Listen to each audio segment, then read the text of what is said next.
Hi guys, I am Jessica Deal. I run the kids garden. When we first came here about 3 years ago, Miss Hoy was running it and did an absolutely beautiful job. This year she needed a little bit of a rest. So this is my first time doing this solo and I'm so grateful to have her. She was a really good mentor and I feel like I am able to do this because of her. So we've learned that when the onion tops fall over, that means they're ready to be picked. So these guys are ready to come out of the ground, even though they're small. So my kid, my youngest one, Raiden, is 3 years old. When we first started coming here, I would pull him around in a wheelbarrow and he'd usually stay in one spot. So one day I set him down inside the kids garden and I'm pulling some weeds and I noticed he has crawled away. So in a panic, I'm looking for him, and all the ladies start laughing over by the snow peas. And they said, he's over here, and they were cracking up. And come to find out, my little one had crawled all the way over to the snow peas and was just sitting there chowing down on them. So that's where he learned how to crawl here. Very motivated by food. So this is the best place to be.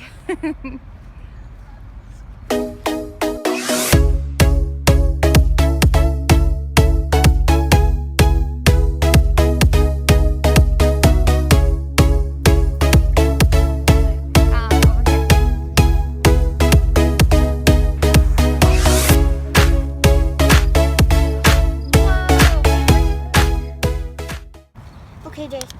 So the planting depth is gonna be 1 to 2 inches.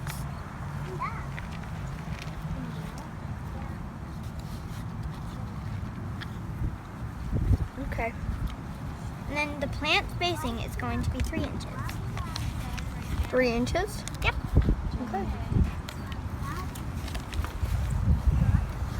The seed packet teaches us how deep it needs to be and how far away it is. Depth and space away so they could bloom and grow big and tall and wide. 8 to 12 days for it to germinate. Okay.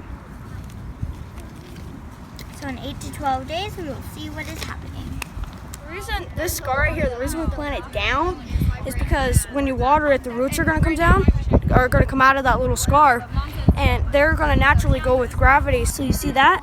The little teeny white mark right there? That's the scar where the roots come out. Come on.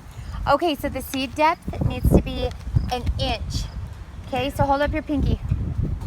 Hold up your pinky. Yours is 1 inch, half down to the knuckle, your whole pinky. Okay, and then we're gonna place them 4 inches apart. Ready? Do we have a nice clean area for them? Okay, dig your little holes. Use your pinky. Wiggle it around. There you go. A little bit more. There you go. Ready? Okay, here you go. Yeah. Here is your dragon tongue.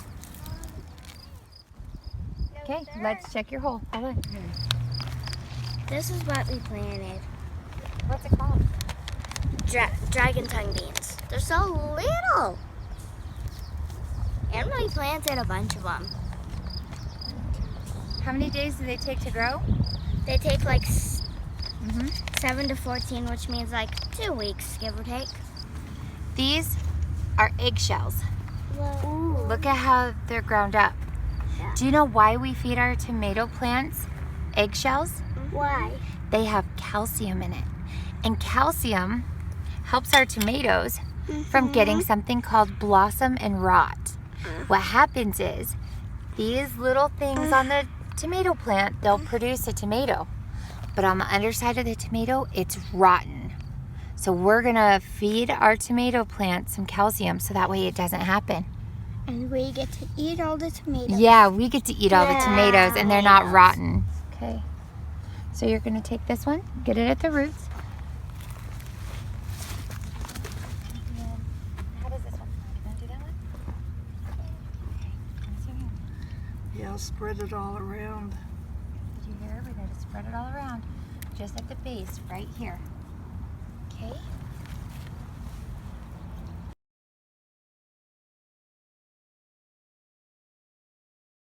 Okay, Remy, so first you're going to dig your hole about twice the size of the thing that you're gonna plant. So you can look at here and see how big the marigold is, and dig a hole that's about twice that circumference. Marigolds are good for keeping away predatory bugs like hornworms that are going to come and attack our beautiful tomatoes here. We want to keep them safe naturally, so we're going to use marigolds, which are distasteful to bugs that want to eat them. There you go. And then you're going to refill in your hole with the dirt that you dug and keep the marigold even with the level of dirt, soil here. Oh, there's a little worm. We want him to live because we like worms. So we're going to put him back in there. Now you're going to press down around the marigold.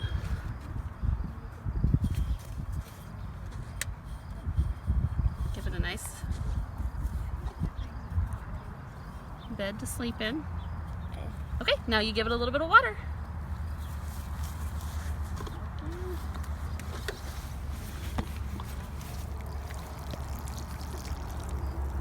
That'll help him take root to that area and turn into a nice big plant.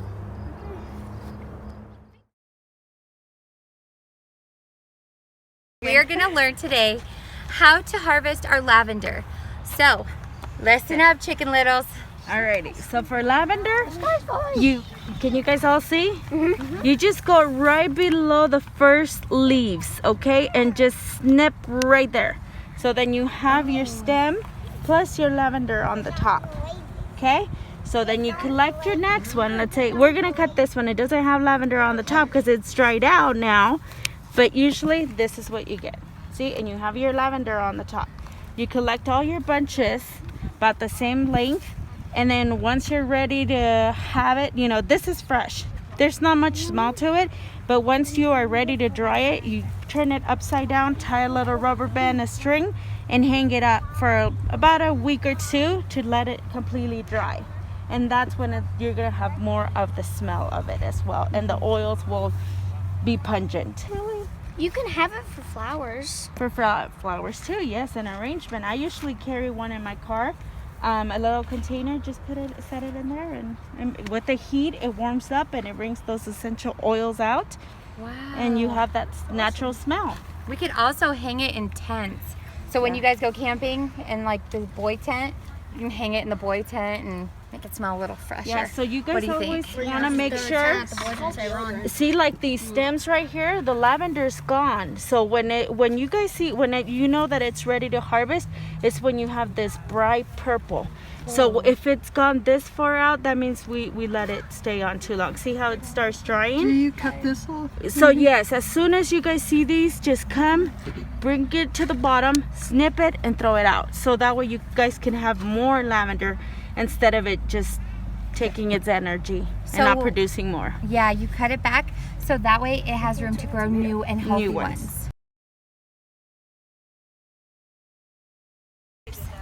Let's clip them and put them in the bowl. All of them? If they have a flower on them, yes. Jenna, can I do it? Hold on, Britt, I'll give you these scissors. So watch what I'm doing, guys, okay? Perfect. Get all of the brown tops off, and we're gonna harvest seeds from there. Because we love our chives, huh? What's something that we always teach in gardening? Respect, right? So we have our beds that are blooming and that we're seeding from, but we can go ask Miss Sandra if we can help her with hers, because her little plants have a lot of these blooms on it. So let's go ask her. Okay. Okay? Do Awesome. you wanna... Excuse me, Sandra. May we harvest some of your chives for Oh, you? sure. Go for it. What are you going to do with them? We're gonna shake them into the seeds, and then we're gonna plant them. Ooh, how exciting. Yeah. Well, look, there's a lot of seeds in there. Yeah. Can you spy them? Yeah. Ooh.